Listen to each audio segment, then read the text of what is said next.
Hello, magandang araw! Welcome sa bago nating video dito sa Math and English TV. Sa video na ito ay magsusubtract tayo ng mixed number at fraction and mixed number by mixed number. First example, 15 and 3/4 minus 1/4. Tingnan natin. Yung minuend may whole number. Dito, walang whole number. Isusubtract lamang natin yung fractions at kukopyahin natin yung whole number.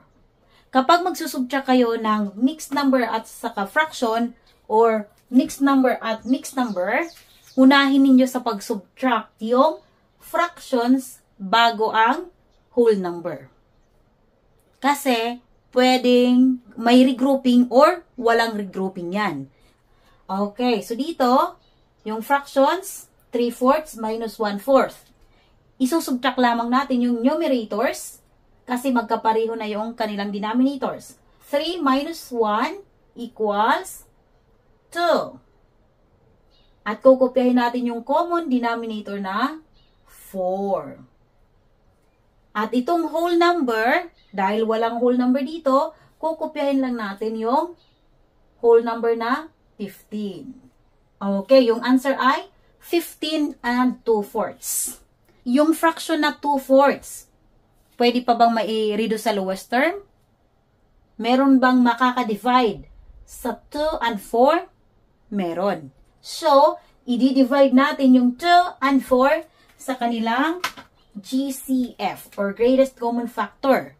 Ano yung pinakamataas na number na pwedeng makadivide sa 2 at pwedeng makadivide sa 4? 2. Diba? So, i-divide natin ito sa 2 divided by 2. Yung whole number na 15, kopyahin natin. 15. Then, i-divide natin yung numerator. 2 divided by 2 equals 1. 4 divided by 2 equals 2. Yung answer ay 15 and 1/2.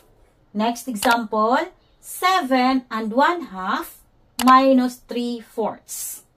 Sa example nito, magkaiba yung denominators. Kapag magsusubtract tayo ng dissimilar fractions, kukunin natin yung LCD, di ba? So, kukunin natin yung LCD muna. Yung whole number na 7, dito. Then, LCD. Kunin natin yung LCD. Tingnan natin yung denominators. 2 and 4. Yung mataas na number ay 4, yung mababang number ay 2. Itong mataas na number na 4, pwede bang ma-divide ng 2? Yes, pwede. So, ibig sabihin, yung LCD nito ay 4. 4 ang pinakamababang number na multiple ng 2 and multiple din ng 4. Sunod, kunin natin yung numerators. 4 divided by 2 equals 2. 2 times 1 equals 2. Okay, dito naman, 4 divided by 4 equals 1. 1 times 3 equals 3. So, naging 7 and 2/4 minus 3/4. Okay, ngayon, magsusubtract na tayo. So, yung fraction dito ay 2/4. Dito ay 3/4. Mataas yung numerator dito kaysa dito. So, ibig sabihin, itong 3/4 mataas sa 2/4. Kaya, hindi tayo pwedeng magsubtract agad ng fractions. Ang gagawin natin ay magre-regroup. Ano yung magre-regroup, di ba? Kapag magre-regroup tayo, ibig sabihin, dito magbabaro tayo sa whole number. Magbabaro tayo ng 1 sa whole number at ilalagay natin dito sa fraction. Okay, gawin natin step by step. Dito sa 7, manghihiram tayo ng 1. Kaya, magiging ano na lang siya? Okay, magiging 6. Dito, plus 1. Ito yung hiniram natin. At yung fraction na 2/4. Itong 1 na hiniram natin, gagawin natin itong fraction equal to 1 na ang denominators ay pareho ng denominators nitong minuend at subtrahend. Okay, so yung denominator ay 4, kaya magiging ano itong 1? Magiging 4/4. Diba? 4 over 4 plus 2/4. Okay, yung 1, ginawang fraction, equal to 1. 4 divided by 4 equals 1. 1 plus 6 equals 7. So, yung 7, naging 6 and 4/4. Plus, ipa-plus natin itong fraction dito. Kapag mag-a-add tayo, di ba? I-add natin yung numerators, kupihin lang natin ito. So, yung whole number, 6. Then, ito i-add natin. 4 plus 2 equals 6. Common denominator 4, ilagay natin. Ito, naging ganito na siya. Yung 7 and 2/4, ni-regroup natin. Ganito yung proseso step by step. Naging 6 and 6/4. Yung minuend. Okay, yung subtrahend natin, 3/4. Ilagay natin dito. Minus 3/4. Okay, subtract natin yung numerators. 6 minus 3 equals 3. Then, kukopyahin natin yung common denominator na 4. Sunod, kukopyahin natin yung whole number. Kasi dito walang whole number. Walang i-subtract sa whole number dito. Kaya, eto pa rin yung whole number. 6. 6. Answer ay 6 and 3/4. Okay, next, mag-subtract tayo ng mixed numbers. 2 and 4/5 minus 1 and 1/3. Yung denominators ay magkaiba. Dissimilar fractions, yung gagawin natin, kukunin ang LCD. Diba? Kunin natin yung LCD. Okay, yung whole number na 2, ilagay natin dito, 2.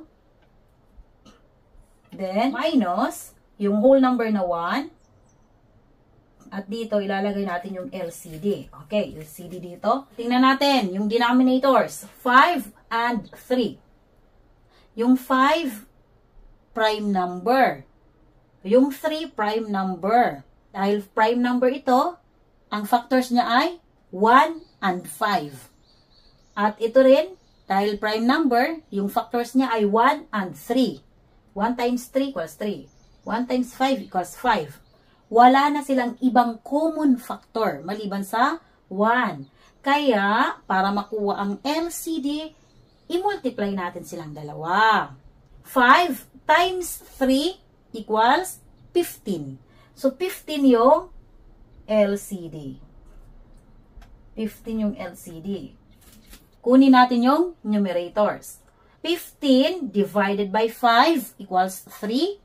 3 times 4 equals 12. Dito naman, 15 divided by 3 equals 5. 5 times 1 equals 5. Okay, pareho na yung denominators. Pwede na tayong mag-subtract. I-subtract natin yung fractions muna. 12 minus 5 equals 7. At kukopyahin natin yung common denominator na 15. Sunod, isubtract natin yung whole numbers. 2 minus 1 equals 1. Okay, yung answer ay 1 and 7/15. Itong fraction na 7/15, nasa lowest term na. Kasi yung numerator at denominator, wala nang ibang common factor maliban sa 1. Kaya, eto na yung final answer. Last example, 11 and 1/8 minus 6 and 1/2. Magkaiba yung denominator. Yung gagawin natin, kukunin ang LCD. Yung whole number, kopyahin natin 11. Then, ilalagay natin dito yung LCD. Minus yung whole number na 6. Okay, yung denominators, 8 and 2. Tingnan natin, yung mataas na number, 8. Yung 8 ba, pwedeng ma-divide ng 2? Pwede. So, ibig sabihin, dahil itong mataas na number, pwedeng ma-divide ng mababang number, automatic, yung LCD nila ay itong 8. Kasi itong 8 ang pinakamababang number na multiple ng 8 at multiple din ng 2, di ba? So, 8 yung LCD. 8. Sunod, kunin natin yung numerator. 8 divided by 8 equals 1. 1 times 1 equals 1. Dito naman, 8 divided by 2 equals 4. 4 times 1 equals 4. So, naging 11 and 1/8 minus 6 and 4/8. Pareho na yung denominators, pwede na tayong mag-subtract. Pero tingnan niyo, yung numerator dito, mababa kaysa sa dito. Ibig sabihin, kailangan nating mag-regroup. Itong fraction, manghihiram dito sa 11. Okay, eto naman yung technique para mabilis kayong makapag-regroup. Mabilis kayong makapag-hiram dito sa whole number at mailagay sa fraction. Ito kanina step by step. Dito naman, technique yung sasabihin ko sa inyo. Okay, paano?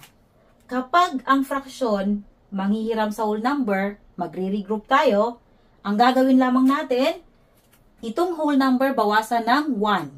So, 11 minus 1 magiging 10.